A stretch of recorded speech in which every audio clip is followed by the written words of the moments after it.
Good morning, Iyo. Bakasyon ka dito? Opo.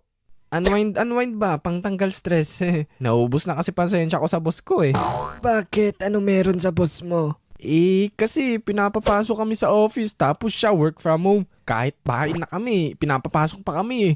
Kaya ito, ako naman mag-work from home. Pero nasa bakasyon. Tama yan. Sige, ingat ka, Iyo.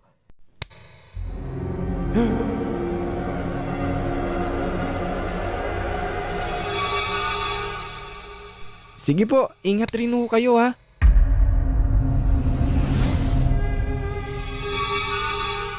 Okay, dito na ako ha.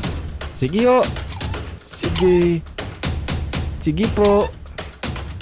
Okay, ingat. Ayun, ho. Salamat, Salamat Iyo. rin ho. Okay, ingat tayo. Sige, Iyo. okay po, ingat. Oo, Sige dito po. na ako. Salamat po. Bakit ba tapik ka ng tapik pabalik? Kasi ho, akala ko may sumpa yung tapik nyo eh. Ganun daw po dito eh.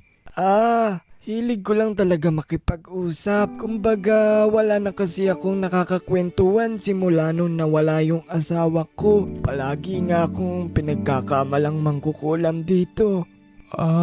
Ganun ho ba? Grabe naman sila. Ano po ginagawa nyo pag ganun?